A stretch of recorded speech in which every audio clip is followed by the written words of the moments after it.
The world of motorsports is often fun and entertaining, but it can also be cruel and unforgiving.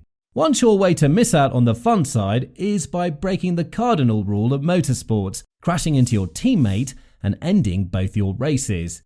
Sam Bird has, unfortunately, broken this unwritten rule not once but twice already in 2023.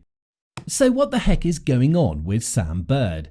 Well, let's go back and take a look at the first of these two embarrassing collisions, which took place in the worst possible venue, Jaguar's main sponsor's home in Hyderabad, India. Teammate Mitch Evans had sent the crowd happy by qualifying on pole, and Sam Bird didn't do too badly himself by qualifying in 6th. What looked like a solid starting place for an impressive result quickly turned into a nightmare when Bird, who had risen to 5th place during the race, took out Evans, who had dropped down to 3rd.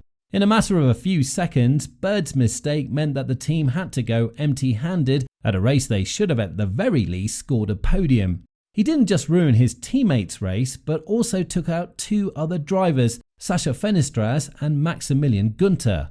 For most drivers, this would be a wake-up call, and it would have been made extra clear to Bird during the team debrief that he had to be particularly careful when racing alongside his teammate. Bird was quite forthcoming about his first crash.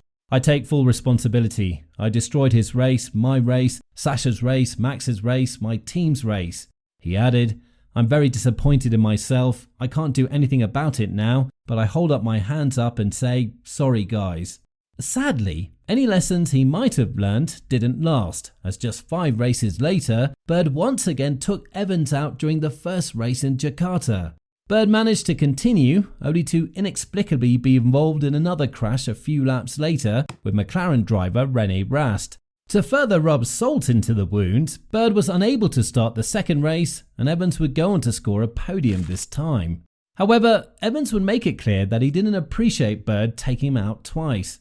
"Unfortunately, it's the second time this year, so it hurts. We missed a few points, which is not good." And that brings us to where things currently stand.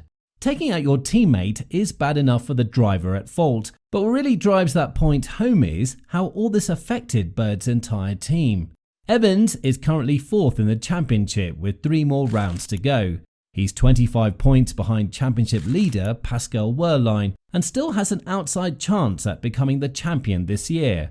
The only 2 times he failed to finish a race this season were the 2 races Bird knocked him out. While there's no way of predicting accurately how many more points Evan would have scored without those crashes, one thing can be said with a high degree of certainty: Evans would certainly be a lot closer to Wehrlein in the championship without those 2 DNFs.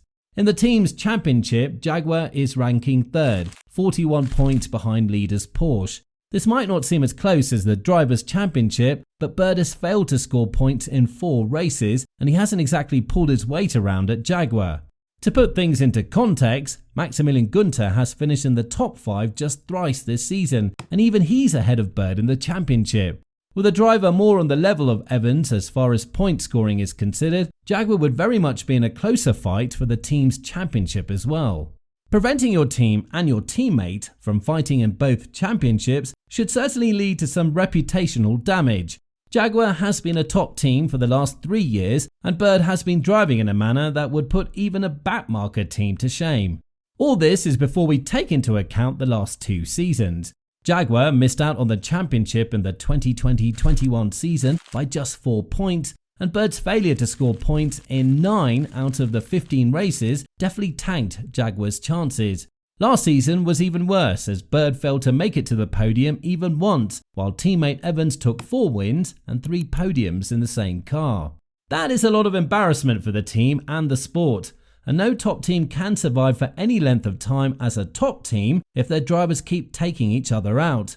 The only time when something like this is even remotely justified is if both teams are in the title fight and they're the only ones in the title fight. Even then, it's almost seen as a criminal offence, and Bird can't even use that justification. Never has a driver taken out his teammate twice in the same season in Formula E. So, where does that leave Bird as far as his future in the sport is concerned? Well, he's still a quick driver, and on his day he can mix it up with the very best. Sadly, these days come fewer and far in between.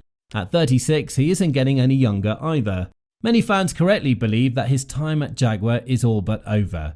There are far too many better options on the grid to fully realise the team's potential. Someone like Nick Cassidy or even Maximilian Günther would do so much better as Evans' teammate. In the meantime, Sam Bird may not be the right fit for a front-running team, but a midfield team could use his experience to get closer to the front. Having said all of that, a man of his potential certainly deserves a spot in Formula E, and with a live wire like him on the grid, at the very least, drama will never be in short supply.